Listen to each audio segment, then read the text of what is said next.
उत्तराखंड के धराली में बादल फटने के बाद भयानक तबाही आई। खीरगंगा गांव पूरा का पूरा बहा। धराली में पहाड़ से पानी के साथ मलबा आया। क्लाउड बर्स्ट इतना तेज था कि देखते ही देखते सब कुछ चंद सेकंड में बहा ले गया। उत्तरकाशी में केदारनाथ जैसी आपदा आई। बादल फटने के बाद खीर नाले के सैलाब और पहाड़ का मलबा सब कुछ बहा ले गया। घटना दोपहर 1:45 की। आपदा की तस्वीरें बेहद खौफनाक। लोग चीखते चिल्लाते सुने जा रहे हैं। बादल फटने के बाद 34 सेकंड में पूरा गांव बहा गया। सीएम धामी ने सभी कार्यक्रम रद्द कर देहरादून पहुंच गए। आपात बैठक बुलाई।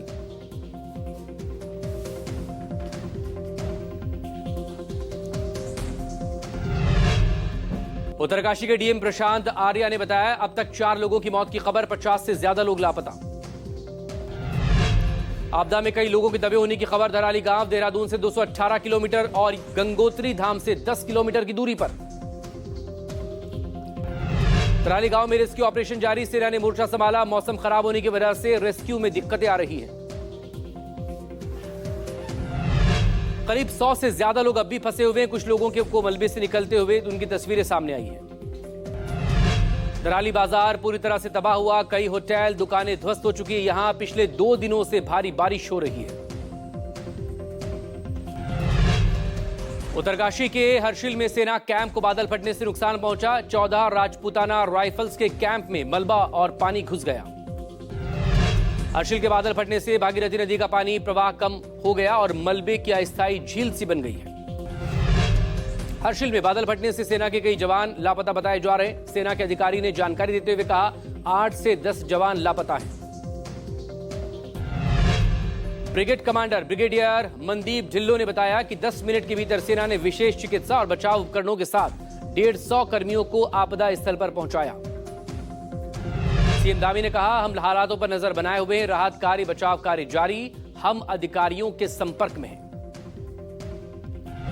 उत्तरकाशी में 3 आईएएस अधिकारियों को तैनात किया गया। सीएम ने बैठक के बाद अधिकारियों को रेस्क्यू के लिए जरूरी दिशा निर्देश जारी किए।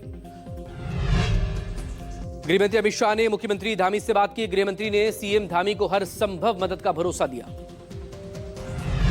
अमित शाह ने उत्तरकाशी आपदा के बाद उत्तराखंड के सांसदों से दिल्ली में मुलाकात की। सांसदों ने अमित शाह को हादसे की पूरी जानकारी दी। पीएम मोदी ने भी आपदा पर दुख जताया। पीएम ने ट्वीट कर लिखा, उत्तरकाशी के धराली में हुई इस त्रासदी से प्रभावित लोगों के प्रति मैं अपनी संवेदना व्यक्त करता हूं। उत्तरकाशी आपदा के कई वीडियो सामने आए। इनमें लोग जान बचाने के लिए यहां वहां भागते नजर आए। चारों तरफ से चीख पुकार मच गई। जो लोग इसके वीडियो बना रहे थे वो लोगों से दूरी होने के बाद भी चिल्ला चिल्ला कर बचने के लिए आवाज लगा रहे थे। आपदा के बाद धराली में 30 फीट तक मलबा जम चुका है। धराली गांव उत्तराखंड के उत्तरकाशी जिले में स्थित एक छोटा सा पहाड़ी गांव है। ये गांव भागीरथी नदी के किनारे हर्षिल घाटी के पास बसा हुआ है। धराली गांव गंगोत्री यात्रा का एक प्रमुख पड़ाव है। गंगोत्री धाम से पहले ये अंतिम बड़ा गांव है जहां से लोग आगे की कठिन चढ़ाई के लिए रुकते हैं। अब तक ये सामने नहीं आया कि आपदा के वक्त यहां कितने लोग मौजूद थे। प्रशासन ने कहा, नुकसान का आकलन किया जा रहा है। धराली से थोड़ी दूरी पर सुखी टॉप में भी तबाही का मंजर दिखा। यहां भी बादल फट गया। पहाड़ से मलबे के साथ पानी का सैलाब देखा गया।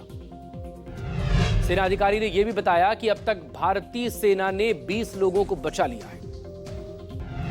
उत्तरकाशी आपदा पर सीएम धामी का बयान, अब तक 130 लोगों का सफल रेस्क्यू हो चुका है। आपदा पर पैनी नजर बनाए हुए हैं। उत्तरकाशी में सभी स्कूलों की कल छुट्टी की गई। आज कई जिलों में रेड अलर्ट। उत्तरकाशी आपदा पर गढ़वाल मंडल के कमिश्नर विनय शंकर पांडे ने बताया, काफी संपत्ति का नुकसान पहुंचा। हताहतों के बारे में अभी कुछ भी कहना संभव नहीं है। उत्तरकाशी आपदा को लेकर वायुसेना को भी स्टैंड बाय किया गया है। चिनूक और चीता रेस्क्यू के लिए पूरी तरह से तैयार है।